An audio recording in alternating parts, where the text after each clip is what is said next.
السلام عليكم ورحمة الله وبركاته. ازيكم يا حبايبي، عاملين ايه؟ يا رب تكونوا بخير. معكم محمد من قناة بيت العيلة. ان شاء الله النهارده هنعمل مع بعض حاجة حلوة قوي. هنعمل تورتة البسكوت. للي ما بيعرفش يعمل تورتة هيعملها بمنتهى السهولة، وفي نفس الوقت الطعم لا يقاوم.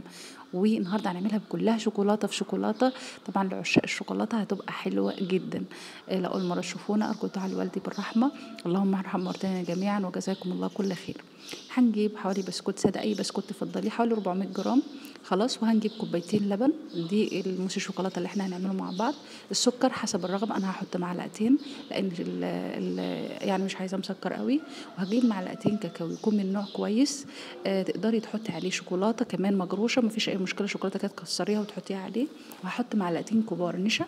خلاص كده يبقى معلقتين سكر، معلقتين كاكاو، معلقتين نشا، كوبايتين لبن، كله اتنين اتنين اتنين عشان خاطر المقادير تبقى سهله. انا مسهلاها وعاملاها كلها اتنينات.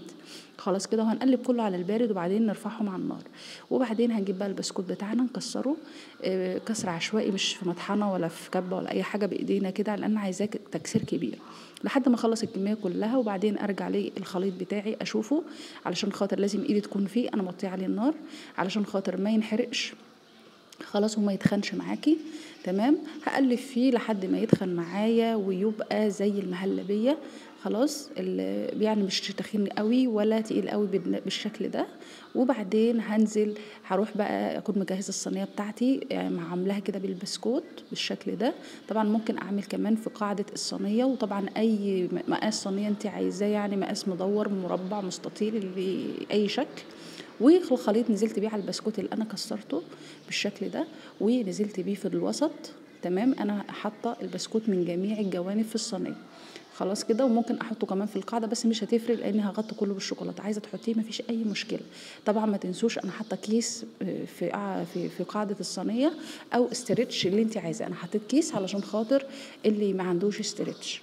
وبعدين هغطيه بقطع البسكوت بالشكل ده علشان خاطر يبقى من كل الجوانب متغطي بيه البسكوت، والقطع المكسره في النص. وبعدين حطيته الكيس عليه بالشكل ده وحطيته في الفريزر. وبعدين عبال ما يتحط بقى في الفريزر كام ساعه، انا بقى عملت الجناش. جبت حوالي نص كوبايه لبن على معلقه قشطه من اللي هي وش اللبن بتاعه، وسخنتها على النار. وبعدين نزلت بكوبايتين كبار شوكولاته مجروشه، طبعا شوكولاته بالحليب، شوكولاته دارك اللي انت عايزاه.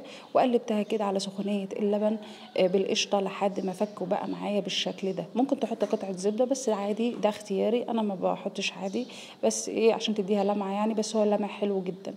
طلعتها وسبته على جنب لحد ما يبرد او دخلته التلاجة. وبعدين طلعت بقى البسكوت بتاعي، مسك ومغيبش، يعني خد له ساعتين ولا حاجه، ومسك معايا بالشكل ده. حطيته تحتيه شبكه وقلبته بالشكل ده، ونزلت عليه بالجناش. مش شايفين الجناش كمان جميل جدا، بيلمع ازاي وحلو من غير ما احط عليه اي دهون ولا اي حاجه.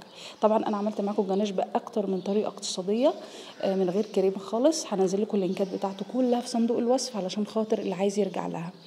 وطبعا انا زي ما قلت لكم ما حطيتش في قاعده الصينيه بسكوت علشان خاطر انا هغطي البسكوت بالشكل ده. فطبعا براحتك، تقدري تحطي او تقدري ما تحطيش. وبعد ما غطيته حطيت عليه بندق مجروش كده ولوز مجروش، طبعا ده اختياري برضو، التزيين ده براحتك. وهدخله التلاجة شويه صغيره، وبعدين اقطعه معاكم بالشكل ده. تحفة جدا، طعم طبعا تحفة جدا.